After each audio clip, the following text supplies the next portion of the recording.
Hello குட்டீஸ், welcome to our channel. இன்னைக்கு நம்ம சேனல்ல என்ன பார்க்க போறோம்னு பாத்தீங்கன்னா, 4th ஸ்டாண்டர்ட் தமிழ் ஒர்க் புக்ல இருக்கக்கூடிய ஆன்சர்ஸ் தான் பார்க்க போறோம். 4th ஸ்டாண்டர்ட்ல நமக்கு மொத்தம் எத்தனை லெசன்ஸ் இருக்குன்னு பாத்தீங்கன்னா, மொத்தம் 8 லெசன்ஸ் கொடுத்துருக்காங்க பாருங்க. அது இன்னைக்கு ஃபர்ஸ்ட் லெசன் அன்னை தமிழே, அந்த லெசன் தான் பார்க்க போறோம். பாருங்க, அதோட ஆன்சர்ஸ் எல்லாம் பார்க்கலாமா? என் கூட சேர்ந்து நீங்களும் நோட் பண்ணிட்டே வரணும், சரிங்களாப்பா? பாருங்க, அன்னை தமிழே, இதுல பாட்டெல்லாம் நம்ம படிச்சிருப்போம் ஸ்கூல் புக்லயும். இதுல என்ன கொடுத்துருக்காங்கன்னு பாருங்க. இவர்கள் யார் என கண்டுபிடித்து எழுதுவோமா அப்படின்னு சொல்லி கேட்டிருக்காங்களா? பாருங்க, ஒவ்வொரு வடிவத்துக்கும் ஒவ்வொரு எழுத்துக்களை கொடுத்துருக்காங்க, சரிங்களா? இங்க அந்த வடிவங்களை ஒரு படமா வரைஞ்சு கொடுத்துருக்காங்க. ஒரு பொம்மை மாதிரி ஒரு ஃபேஸ் மட்டும் கொடுத்துருக்காங்க. அதுல என்னென்ன வடிவங்கள் இருக்கு, அந்த வடிவங்களுக்கு கீழே இருக்கக்கூடிய எழுத்துக்கள்லாம் என்னென்ன அப்படின்றத நம்ம எழுத போறோம். பாருங்க, இந்த வடிவம் அரைவட்டம்னா இங்கு, முக்கோணம்னா கா, இங்க பாருங்க இந்த ஐங்கோணம்னா கா, இந்த டைமண்ட் ஷேப்ல இருக்கிறதுல அது ரூ, சரிங்களா? அப்ப எல்லாம் சேர்த்தீங்கன்னா கங்காரு. அதே மாதிரிதான் இங்க பாத்தீங்கன்னா சிறுத்தை, சரிங்களாப்பா? இது யானை நீர் அப்படியே எழுதுறோமா, நீர் யானை. இது வரி குதிரை, இங்க காகம். இல்லாட்டி இங்க பாத்துக்கோங்க, அந்த முக்கோணம் வடிவத்துக்கு என்னது, இந்த நீள்வட்டத்துக்கு என்ன வடிவம் அப்படின்னு சொல்லி, என்ன எழுத்து அப்படின்னு சொல்லி பாத்துக்கலாம். அடுத்து பாருங்க, படங்களுக்குரிய பெயர்களை கட்டங்களில் நிரப்புவோம் அப்படின்னு சொல்லி கேட்டுருங்களா? பாருங்க, இங்க கட்டங்கள் 1, 2, 3, அதே மாதிரி படங்களுக்கும் 1, 2, 3 கேட்டுருக்காங்க. ஒன்னாவது கட்டத்துல என்ன எழுதணும்? தட்டு தானப்பா இது, தா இட்டு தட்டு. ரெண்டாவது கட்டம்னா பெட்டி, பே இட்டி பெட்டி. மூன்றாவது கட்டம் வீடு, வீடு வீடு. அதே மாதிரிதான் இங்கேயும் பாருங்க, ஒன்னாவது கட்டத்துக்கு ஒன்னாவது கட்டத்துக்கு மேளம், மே லா இம் மேளம். ரெண்டாவது கட்டத்துக்கு சோளம், சோ லாயும் சோளம். மூன்றாவது கட்டத்துக்கு மரம், ராயும் மரம். அடுத்து அதே மாதிரி இங்க பாருங்க, ஒன்றாவது கட்டத்துக்கு நா இத்தை நத்தை, ஒன்றாவது கட்டம். ரெண்டாவது கட்டத்துக்கு மே இத்தை மெத்தை. மூணுக்கு குழா இந்தை குழந்தை, சரிங்களாப்பா? இங்கேயும் பாருங்க அதேதான். ஒண்ணுக்கு வாத்து, வா இத்து வாத்து. ரெண்டாவதுக்கு வாழை, வாழை வாழை. மூணு பாத்தீங்கன்னா தும்பி, தூ இம் பி தும்பி, சரிங்களாப்பா? அடுத்து பாருங்க, பறவைகளின் பெயர்களை எழுதுவேன்னு சொல்லி கேட்டுருக்காங்களா? இந்த படத்துல என்னென்ன பறவைகள்லாம் இருக்கு அப்படின்னு சொல்லி நம்ம பார்த்து எழுதணும். பாத்தீங்கன்னா இங்க கிளி இருக்கு, வவ்வால் இருக்கு, ஆந்தை இருக்கு, கொக்கு, மயில், காகம், புறா, தூக்கணாங்குருவி, இந்த வான்கோழி, கோழி, சேவல், அன்னம், இதெல்லாமே இருக்கா? இங்க பாருங்க, நம்மளும் எழுதிருக்கோமா, மயில், கொக்கு, வாத்து, குருவி, மைனா, நாரை. இங்க பாருங்க, இது நாரை. கோழி, சேவல், வவ்வால், தேன் சிட்டு, ஆந்தை, கிளி, புறா, குயில், தூக்கணாங்குருவி, காகம். இதெல்லாமே இங்க இந்த படத்துல எல்லாமே இருக்கு, சரிங்களாப்பா? அதை பார்த்துதான் நம்ம கீழே எழுதியிருக்கோம். அடுத்து பாருங்க, யார் எதை சாப்பிட்டு இருப்பார்கள், வரைவேன் வண்ணமிடுவேன் அப்படின்னு சொல்லி கேட்டுருக்காங்க. இப்ப பாத்தீங்கன்னா வாத்து மீன் சாப்பிட்டுருக்கோம். ஆமா தானே பாப்பா? வாத்து கையில என்ன இருக்கு? மீன் இருக்கு. இப்ப வாத்து மீன் சாப்பிட்டுருக்கோம். குரங்கு என்ன சாப்பிட்டுருக்கோம்? குரங்கு வாழைப்பழம் சாப்பிட்டுருக்கோம். கையில வச்சிருக்காங்களா? சோ வாழைப்பழம் குரங்கு சாப்பிட்டுருக்கோம். இப்ப வாத்து மீன்னா குரங்கு, வாழைப்பழம் இருக்கா? நத்தை இலை, இங்க பாருங்க இலை. அடுத்து எலி நிலக்கடலை, அது எலி நிலக்கடலை சாப்பிட்டுருக்கோம். குதிரை இளநீர் சாப்பிட்டுருக்கோம். ஆமா தானேப்பா? அடுத்து பாருங்க, படத்தை பார்ப்பேன் நிகழ்வை எழுதுவேன். இந்த படம் நமக்கு என்ன சொல்ல வருதோ அந்த நிகழ்வை நம்ம எழுதணும், சரிங்களா? பாருங்க, ஒட்டகச்சிவிங்கி. ஒட்டகச்சிவிங்கியும் இங்க கிளையில ஒரு வண்ணத்தை பூச்சிருக்கா, அதை வச்சு என்ன எழுதிருக்காங்கன்னா, ஒட்டகச்சிவிங்கி கிளையில் உள்ள இலைகளை தின்று கொண்டிருந்தது. அப்போது அழகான பூ தின்னலாம் என்று நினைத்து தலையை நீட்டியது. என்னை தின்று விடாதே என்றது வண்ணத்து பூச்சி. அதே மாதிரி இங்க பாருங்க, பூனைக்குட்டி பால்ல விளையாடுற மாதிரி வரைஞ்சிருக்காங்களா? பாருங்க, வட்டங்களும் முக்கோணமும் வரைந்தேன். பார்ப்பதற்கு பூனை போல் இருந்ததால் அதற்கு மீசை, விளையாடுவதற்கு பந்தும் வரைந்தேன், சரிங்களா? இருந்ததால் அதற்கு மீசை, விளையாடுவதற்கு பந்தும் வரைந்தேன். அடுத்து பாருங்க, யானை. யானையில நிறைய குருவிகள் இருக்கா? யானை வண்ண குருவிகளுடன் விளையாடலாம் என்று நினைத்தது. ஆனால் குருவிகளோ யானையை விளையாட்டு பொருளாக நினைத்து நீலம் மற்றும் சிவப்பு நிற குருவிகள் விளையாடுகின்றன. அப்ப யானை என்ன நினைச்சது? குருவிகளோடு விளையாடலான்ட்டு. ஆனா குருவிகள் யானையை ஒரு விளையாட்டு பொருளா நினைச்சு அதுவும் தானும் விளையாடலாம் அப்படின்னு சொல்லி அது விளையாண்டுட்டு இருக்கு, சரிங்களாப்பா? பாருங்க, யானை மேல தும்பிக்கையில ஏறுது, காலில் ஏறுது, தலையில ஏறி அது பாட்டுக்கு விளையாடுது. அடுத்து டைனோசர்ல இருந்து ஒரு குட்டி வெளியே வந்திருக்கா பாருங்க. டைனோசர் முட்டையில் இருந்து குட்டி டைனோசர் வரும்போது அதை பார்ப்பதற்கு பெரிய டைனோசரும் நட்சத்திரமும் அங்கு வந்தனர். சரிங்களா? ஸோ ரெண்டுமே அங்க அத குட்டி டைனோசரை பார்க்கறதுக்காக வந்தது. அடுத்து பாருங்க, இவர்கள் என்ன பொருட்களை எடுத்து வைத்திருப்பார்கள். இப்ப பாருங்க, இவங்க என்ன பண்றாங்கன்னா நடிக்க போறாங்க. நிறைய திங்ஸ் நடிக்க போனா எப்படி இருக்கணும், ஒரு நடிகைனா எப்படி இருப்பாங்க, நிறைய மேக்கப் போட்டு இருப்பாங்க தானேப்பா. ஸோ அவங்க மேக்கப் போடுறதுக்கு என்னென்ன திங்ஸ் எல்லாம் தேவைப்படுது பாருங்க. வண்ண ஆடைகள், ஒப்பனை பொருட்கள், ஒப்பனைனா அழகு சாதன பொருட்கள், உதட்டு சாயம், ஒப்பனை தூரிகை, கண்ணாடி, முகப்பூச்சுகள், இந்த பொருட்கள்லாம் எடுத்துட்டு போனாதான் அவங்க மேக்கப் போட்டுன்னு நடிக்க முடியும். அடுத்து இப்போ ஓட்டப்போட்டிக்கு போறாங்க, அவங்களுக்கு என்னென்னலாம் தேவை, முதல் சட்டை போடணும், அப்புறம் காலணி வேணும், ஷூ இந்த மாதிரி போடுவாங்கல்ல, அப்புறம் தண்ணீர் குடுவை, வாட்டர் பாட்டில் வந்து நம்ம எடுத்துட்டு போகணும் தாகத்துக்கு. சரிங்களாப்பா? அது இது பாருங்க, அதையும் நான் பட்டம் போட்டு காட்டிடுறேன். சட்டை, இதெல்லாம் அவங்களுக்கு தேவையான உபகரணம். அடுத்து களிமண் பொம்மை செய்வேன் அப்படின்னு சொல்லி இந்த பொண்ணு சொல்லுது. களிமண் பொம்மை செய்வதற்கு என்னென்னலாம் தேவை, களிமண் ஃபர்ஸ்ட் தேவை, களிமண் தேவை தானே. அதுக்கடுத்து உருட்டு பலகை, அந்த களிமண்ணை வச்சு இப்படி உருள்றதுக்கு உருட்டு பலகை, இல்லை இந்த உருட்டு பலகை தேவை. வண்ண பூச்சுகள், அதுக்கு கலர் பண்ண கலர்ஸ் எல்லாம் தேவைப்படும். களிமண்லாம் ஒரு பொருள் செஞ்சுட்டு அந்த களிமண்ணுக்கு வந்து நம்ம வண்ணங்கள் பூசணும் அப்படின்னா அதுக்கு வண்ணப்பூச்சி தேவைப்படும். சரிங்களாப்பா? அடுத்து பாருங்க, இவர்கள் இருவரும் நண்பர்கள் ஆனால் யார் யாருக்கு என்னென்ன நன்மைகள் கிடைக்கும் எழுதுவேன் அப்படின்னு சொல்லி சொல்றாங்க. இப்போ ஒன்றும் கிடையாது, இவங்க வந்து இவங்களுக்கு நண்பர்கள் ஆனால், இப்போ இங்கே நத்தை வந்து கொடுத்துருக்காங்க, இங்கே குருவி கொடுத்துருக்காங்க. இப்போ பாருங்க, நிலத்தில் ஊர்ந்து மட்டுமே சென்று கொண்டிருந்த நத்தைக்கு வானத்தில் பறக்கும் வாய்ப்பு கிடைக்கும். இப்போ நிலத்துல மட்டும் ஊருங்க, குருவியை பார்த்துட்டு வானத்துல பறக்கணும் அப்படின்னு சொல்லி அந்த வாய்ப்பு அதுக்கு கிடைக்கும். அதே மாதிரி இங்க முயல், இங்க திமிங்கலம் கொடுத்துருக்காங்களா. கடலில் உள்ள புழு மீன்களை மட்டும் சாப்பிட்டு கொண்டிருந்த திமிங்கலத்திற்கு கேரட் சாப்பிட கிடைக்கும். ஏன்னா முயலோட நட்பு கிடைச்சிச்சுன்னா அதுக்கு என்ன கிடைக்கும், கேரட் கொடுப்போம்ல, இப்போ கேரட் சாப்பிட கிடைக்கும். அடுத்து பாருங்க, ஒரு எலி கொடுத்துருக்காங்க, எறும்பு புற்று. எலிக்கு அழகான பல அறைகள் கொண்ட எறும்பு புற்றை சுற்றி பார்க்கும் வாய்ப்பு கிடைக்கும். இந்த எலி வந்து இந்த எறும்பு புற்று பல அறைகள் இருக்கும், எறும்பு புற்றுல குட்டி குட்டியா நிறைய அறைகள் இருக்கும். அந்த அறைகள் எல்லாம் சுற்றி பார்க்கறதுக்கு யாருக்கு வாய்ப்பு கிடைக்கும், எலிக்கு கிடைக்கும். சரிங்களா? அடுத்து பாருங்க, சொல்லை கண்டுபிடிப்போம் எழுதுவோம். இது பாருங்க, இங்க நிழல் தெரியுது, இங்க படம், அப்ப நிழற் படம். அதே மாதிரி இங்க கண்ணாடி இருக்கு, கண்ணாடிக்குள்ள வளையல், கண்ணாடி வளையல். இங்க பாருங்க மரம், இங்க நிழல், மர நிழல். இங்க பாருங்க மேகம் வந்து கூட்டமா இருக்கு, அப்ப மேக கூட்டம். இங்க பயிற்சி, இது ஒரு நூல், பயிற்சி நூல். சரிங்களா? அந்த ரெண்டு படங்களை வச்சு மேட்ச் பண்ணி நம்ம ஒரு வார்த்தையை உருவாக்கணும். அடுத்து பாருங்க, கால்களை கொண்டு கண்டுபிடிப்போம் எழுதுவோம். இப்ப கால்களை வச்சு நம்ம கண்டுபிடிக்கணும். ரெண்டு கால்கள் உள்ளதெல்லாம் எது, கிளி, காகம், குரங்கு. இங்க இருக்கு குரங்கு, கிளி, காகத்துக்கு ரெண்டு கால்கள். அடுத்து பாருங்க, 4 கால்கள்னா நாய், குதிரை, பூனை. நாய், குதிரை, பூனை. அடுத்து 6 கால்கள்னா புள்ளி வண்டு, வண்ணத்து பூச்சி. வண்ணத்து பூச்சி, புள்ளி வண்டுக்கெல்லாம் 6 கால்கள் இருக்கு. அடுத்து பாத்தீங்கன்னா 8 கால்கள் வந்து சிலந்தி. இங்க இருக்கா, கால்களே இல்லைன்னா அது மீன். சரிங்களாப்பா? எல்லா படங்களும் இங்க இருக்கு, நம்ம அதுக்கு ஏத்த மாதிரி எழுதணும். அடுத்த படத்தை பார்ப்போம், நிகழ்வை எழுதுவோம். நீ பாருங்க, இந்த படத்தை ஃபர்ஸ்ட் பாத்துக்கலாம். ஒரு பையன் மழை வருது, கொடை பிடிச்சிட்டு போறான். பக்கத்துலயே ஒரு பையன் நனைஞ்சுக்கிட்டே வரான். அப்ப இந்த பையன் என்ன சொல்றான், நீ வா கொடைக்குள்ள போகலாம் அப்படின்ட்டு. சரி, 3வது படம் பாருங்க. இப்போ 2 பேரும் கொடைக்குள்ள வராங்க, ஆனா ஒரு பெரியவர் வந்து நனைந்து கொண்டே வராரா. இப்ப பெரியவரையும் கொடைக்குள்ள சேர்த்துக்கிட்டாங்க. எப்படி சேர்த்துக்கிட்டாங்க, இப்ப எல்லாரும் நனையாம இருப்பதற்கு பெரியவர் வந்து அவங்களை தூக்கிக்கிட்டாங்க, இந்த குட்டி பையன் கையில பிடிச்சிக்கிட்டாங்க. 3 பேருமே நனையாமல் வராங்க. இதை எப்படி எழுதலாம், மழையில் நனையாமல் ஒருவர் குடைபிடித்து செல்கிறார், மற்றொரு சிறுவன் மழையில் நனைந்து கொண்டு செல்கிறான். அடுத்தது பாருங்க, நனையும் சிறுவனுக்கும் குடையில் இடம் கிடைக்கிறது. அடுத்து மற்றொரு பெரியவரும் குடையின்றி மழையில் நனைந்து கொண்டு செல்கிறார். அடுத்து பாருங்க, அவருக்கும் குடையில் இடம் கொடுத்து மூவரும் மழையில் நனையாமல் செல்கின்றனர். சரிங்களாப்பா? இப்போ 3 பேருமே மழையில நனையாமல் சென்று கொண்டிருக்கின்றனர். அடுத்து பாருங்க, என் நாய்க்குட்டியை காணவில்லை, கண்டுபிடிக்க விளம்பரம் எழுதி உதவுங்களேன் அப்படின்னு சொல்லி கேட்டிருக்காங்க. இந்த நாய்க்குட்டியை கண்டுபிடிக்கிறதுக்கு நம்ம விளம்பரப்படுத்தணும். எப்படி விளம்பரப்படுத்தணும்னா பாருங்க, காணவில்லை. நிறம், இந்த நாய்க்கு வந்து பழுப்பு மற்றும் வெள்ளை கலந்தது.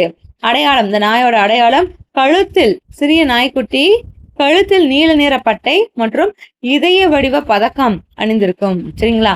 இதுதான் அதோட அடையாளம். அணுக வேண்டிய முகவரி அப்படின்னு சொல்லிட்டு தொலைபேசி எண் அப்படின்ட்டு நம்மளோட தொலைபேசி நம்பரை இங்க எழுதணும். சரிங்களாப்பா? ஒருத்தவங்க ஒரு பொருளோ ஒரு விலங்கோ காணல, ஒரு பர்சனோ காணல அப்படின்னா இந்த மாதிரிதான் நம்ம விளம்பரப்படுத்தணும்.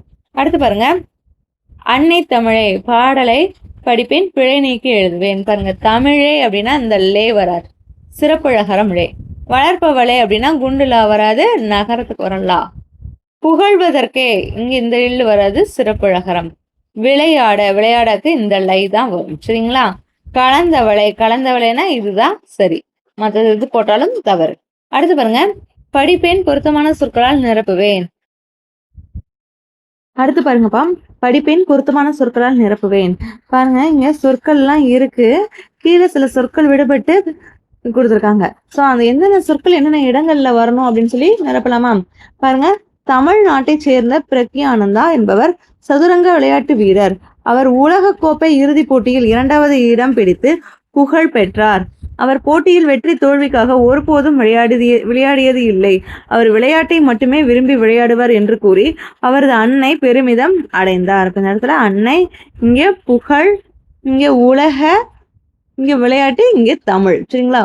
அந்தந்த இடங்கள்ல அந்தந்த சொற்களை போட்டாச்சு. அடுத்து பாருங்கப்பா, படிப்பேன், கண்டுபிடிப்பேன், எழுதுவேன். என்ன கொடுத்துருக்காங்க அப்படின்னு சொல்லி பார்த்தீங்கன்னா, நம்மளோட அந்த பாடல் வரிகள். உன்னை பிடிக்க போகிறேன் பார், உன் அழகை புகழ்வதற்கு நான் இருக்கிறேன்.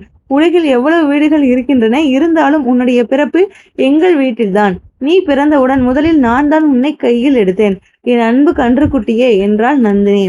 ஸோ கன்றுக்குட்டியே நந்தினி என்பவள் ரொம்ப அழகா கொஞ்சரா.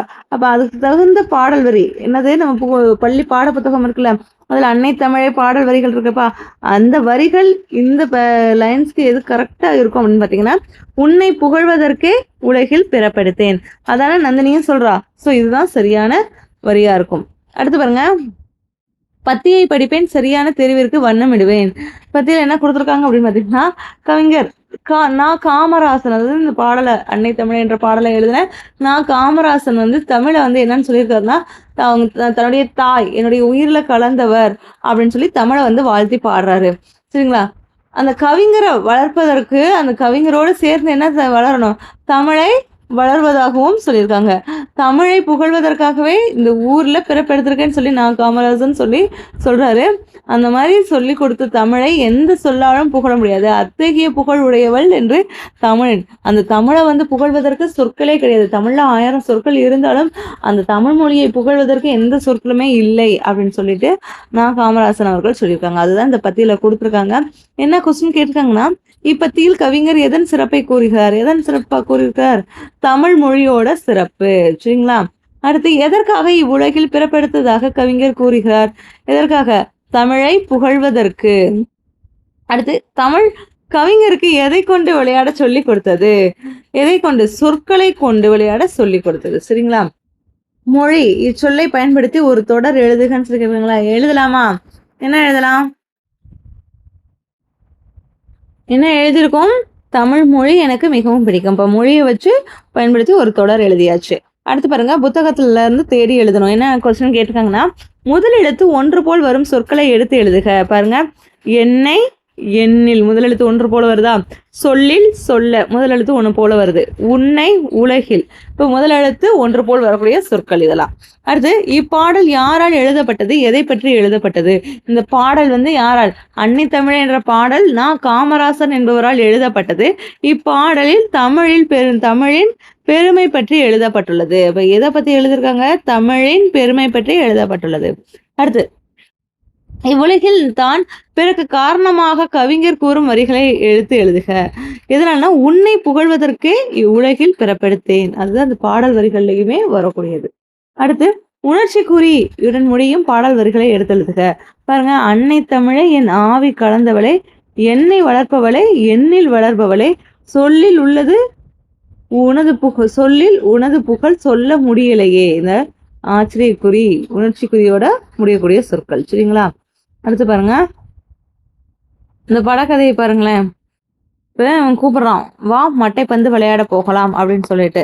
அப்ப வா சுண்டாட்ட பலகை விளையாட போகலாம். சுண்டாட்ட பலகைனா இந்த செஸ், சாரி கேரம் போர்டு தான். நான் அதைத்தான் விளையாடி கொண்டிருக்கிறேன்னு சொல்லி அவன் சொல்றான். அப்ப வா கால்பந்து விளையாட போகலான்னு சொல்லி இவன் கூப்பிடுறான். நான் ஏற்கனவே விளையாடி முடித்து விட்டேன்னு சொல்லி அவன் சொல்றான் வீட்டுக்குள்ள இருந்து. இப்ப பள்ளியில் விளையாட்டு விழா தொடங்கியது. அட இப்படி ஆகிவிட்டதே அப்படின்னு சொல்லிட்டு, இதோ முதல் பந்து, அவனால அடிக்க முடியல. பந்தை என்னிடம் அனுப்பு. பந்து எதிரணியேன்னு சொல்கிறதே. அப்ப எந்த விளையாட்டுமே அவனால விளையாட முடியல. அந்த கருப்பு காயை அடி அட வெளியில் செல்கிறதே அப்படின்னு சொல்றா.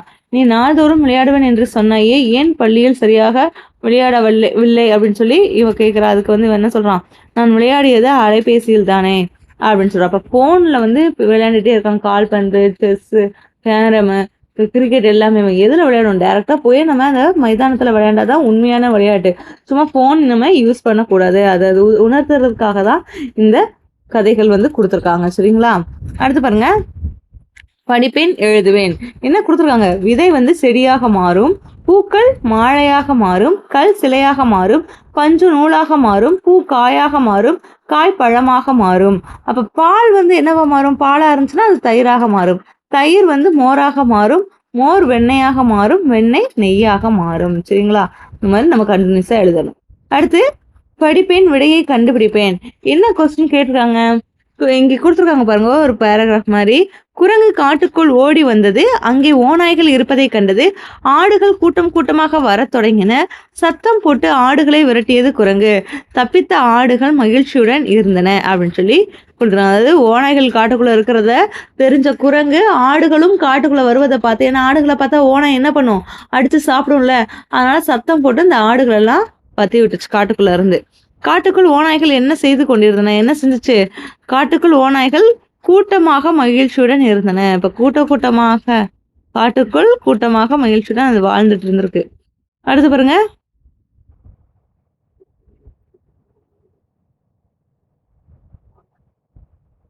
உரையாடலை படிப்பேன் தொடர்ந்து எழுதுவேன்னு சொல்லி கேட்குறாங்களா? ஆக்சுவலி 2 பேரும் பேசிக்கொள்றது தான் உரையாடல். இப்போ இந்த பையனும் பேசிக்கிறாங்க.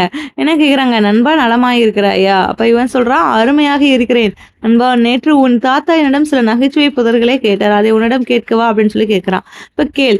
நகைச்சுவையாக சில புதிர்கள், அதாவது கொஸ்டின் மாதிரி கேட்டு விளையாண்டுருக்காங்க. என்ன கொஸ்டின் கேட்டிருக்காங்க? மிகவும் குளிரான விலங்கு எதுன்னு சொல்லி கேட்குறான். அதுக்கு இந்த பையன் எனக்கு தெரியும், பனிக்கரடி தானே. பனிக்கரடி, இப்ப பனியில இருக்கக்கூடிய கரடி தான் மிகவும் குளிரான விலங்கு அப்படின்னு சொல்லி சொல்றான். இப்ப அருமை நண்பா, உண்ண முடியாத காரம் எது சொல் பார்ப்போம் அப்படின்ட்டு. இப்ப என்ன சொல்றான்? கடிக்காரம். காரம்னா நம்ம சாப்பிட்ற பொருள் கிடையாது, கடிக்காரம். இப்ப வாழ்க்கலாக்கு இருக்குல்ல, அதுதான் உண்ண முடியாத காரம் அப்படின்னு சொல்றான். லாஸ்டா ஒரு கொஸ்டின் சொல்லிட்டு, விலை மதிப்பான கீரை எது அப்படின்னு சொல்லி அவன் கேட்குறான். அதுக்கு இவன் சொல்றான், அது என்னன்னு தெரியல, அது பொன்னாங்கண்ணி. ஏன்னா பொன் என்ற வார்த்தை வருதுல, பொன்னா தங்கம், தங்கம் அப்படின்றக்கே அதிக விலை மதிப்புடையதா இருக்குல்லப்பா. இப்ப விலையே மதிக்க முடியாத கீரை எது, விலை மதிப்பான கீரை எது அப்படின்னா பொன்னாங்கண்ணி. அடுத்து பாருங்க, நானும் சில நகைச்சுவை புதிர்களை கேட்கவா அப்படின்னு சொல்லி இவனும் கேட்குறான். பாருங்க, வெட்டக்கூடிய காய் எது? வெட்டக்கூடிய காய் எது அப்படின்னு பார்த்தீங்கன்னா கத்தரிக்காய். கத்தரி சிஸ்டர் தானேப்பா. இப்போ கத்தரிக்காய்ன்றது தான் வெட்டக்கூடிய காய். அடுத்து பாருங்க, கையில் பிடிக்க முடியாத வில் எதுனா வானவில். வானவில்ல கையில பிடிக்க முடியுமா? இப்ப கையிலே பிடிக்க முடியாத வில்லுன்னா அது வானவில். சரிங்களா? அடுத்து பாருங்க, இங்க ஒரு கதை கொடுத்துருக்காங்க.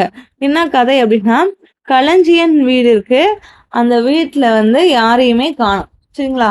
அப்ப அவன் என்ன சொல்றான், ஐயோ நம்மளா தனியா மாட்டிட்டோமே அப்படின்னு சொல்லிட்டு. அப்ப அந்த இடத்துல ஏதோ சத்தம் கேட்கிறது, அது என்னன்னு போய் பார்க்கலாம் அப்படின்னு சொல்லி சத்தம் வந்த திசையை நோக்கி அவன் போய் பார்க்கறான். அப்ப அவங்க தாத்தா அந்த இடத்துல உட்காந்துருக்காரு. அவர் ஏதோ வச்சு அதில் அழுத்தி கொண்டு இருக்காரு. அது என்னது அப்படின்னு சொல்லி பாக்குறான்.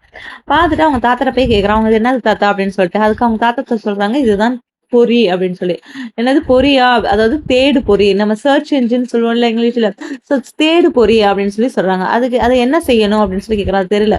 அப்ப நாம இதுல என்ன அதாவது பட்டனை அழுத்திட்டு நம்ம சொல்லணும், நமக்கு தேவையான தகவல்கள் வேணும்னா அதை பத்தி கேட்டோம்னா அதுக்கு நமக்கு என்ன செய்யும், ஆன்சரை கொடுக்கும். அதே மாதிரிதான் இந்த களஞ்சியர் என்ன பண்றான், பனைமரம் பற்றிய தகவல்களை தேடுனா அப்புறம் இதுல எப்படி வெளியேறது அப்படின்னு சொல்லி கேட்கறான். அதுக்கு பின்செல் அப்படின்னு சொல்லி அந்த பொத்தானை, அதாவது அந்த பட்டனை அழுத்தினோம்னா இப்ப வெளியே வந்துடலாம் அப்படின்னு சொல்லிட்டு, ஆஹா வெளியே வந்து விட்டேன் மிக்க நன்றி அப்படின்னு சொல்லிட்டு இப்ப தாத்தாவிட எதை தெரிஞ்சுக்கிட்டான், தேடு படி அவங்க வச்சிருக்காங்கல்ல சர்ச் என்ஜினை பத்தி அவன் தெரிஞ்சுக்கிட்டான்.